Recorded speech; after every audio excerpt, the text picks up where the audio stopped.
സംസ്ഥാനത്തെ റേഷൻ കടകൾ വഴിയുള്ള മണ്ണെണ്ണ വിതരണത്തിൽ കൂടുതൽ നിയന്ത്രണങ്ങൾ ഏർപ്പെടുത്തുന്നു. ഒരു പഞ്ചായത്തിലെ 2 റേഷൻ കടകളിൽ നിന്ന് മാത്രം മണ്ണെണ്ണ വിതരണം ചെയ്യുകയുള്ളൂവെന്ന് അധികൃതർ അറിയിച്ചു. പുതിയ തീരുമാനത്തിനെതിരെ പ്രതിഷേധവുമായി റേഷൻ വ്യാപാരികൾ രംഗത്തെത്തി.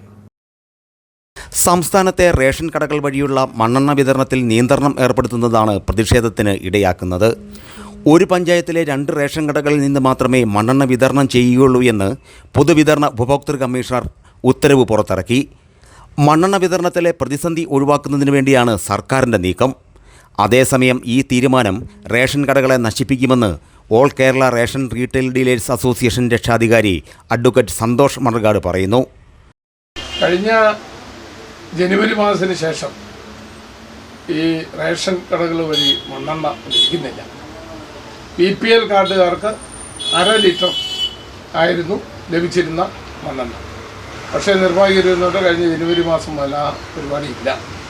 ഇപ്പോൾ ഗവൺമെൻറ് റേഷൻ വ്യാപാരികളുടെ സമരവും പ്രശ്നങ്ങളുമൊക്കെ കാരണം ഇത് എങ്ങനെ ഇത് തിരികെ കൊണ്ടുവരാം എന്നതിനെക്കുറിച്ചുള്ള ആലോചനയിലാണ് ഈ ഒരു പഞ്ചായത്തിൽ 1-2 കടകളിൽ മാത്രം മണ്ണെണ്ണ സപ്ലൈ ചെയ്യാനുള്ള തീരുമാനമെടുത്തിരിക്കുന്നത്. അത് വ്യാപാരികളെ സംബന്ധിച്ചിടത്തോളം ഒട്ടും അംഗീകരിക്കാവുന്ന കാര്യമല്ല. ഞങ്ങളതിനെ ശക്തിയുക്തം എതിർക്കുകയാണ്. ബാക്കിയുള്ള കടയിലുള്ള ആളുകളെല്ലാം കൂടെ അങ്ങോട്ട് വരികയും തിരക്കുണ്ടാവുകയും അത് പ്രായോഗികമല്ല അത് അങ്ങനെ ചെയ്യാൻ പോകുന്നത്. അതുതന്നെയല്ല, അത് കൂടുതൽ പ്രശ്നങ്ങൾക്ക് വഴിയുണ്ടാക്കിയുള്ളൂ. റേഷൻ വിതരണത്തെ മൊത്തത്തിൽ തകർക്കുന്നതാണ് ഉത്തരവെന്ന് റേഷൻ വ്യാപാരികളും ആരോപിക്കുന്നു. 1-2 കടകളിലൂടെ മാത്രം മണ്ണെണ്ണ വിതരണം ചെയ്താൽ അവിടെ നിന്നും റേഷൻ ഉൾപ്പെടെയുള്ള സാധനങ്ങൾ വാങ്ങുകയും മറ്റ് റേഷൻ കടകളിൽ വിതരണം കുറയുകയും ചെയ്യുമെന്നും വ്യാപാരികൾ ആരോപിക്കുന്നു. ഇത് റേഷൻ വ്യാപാരികൾ തമ്മിലടിക്കാൻ ഇടയാക്കും.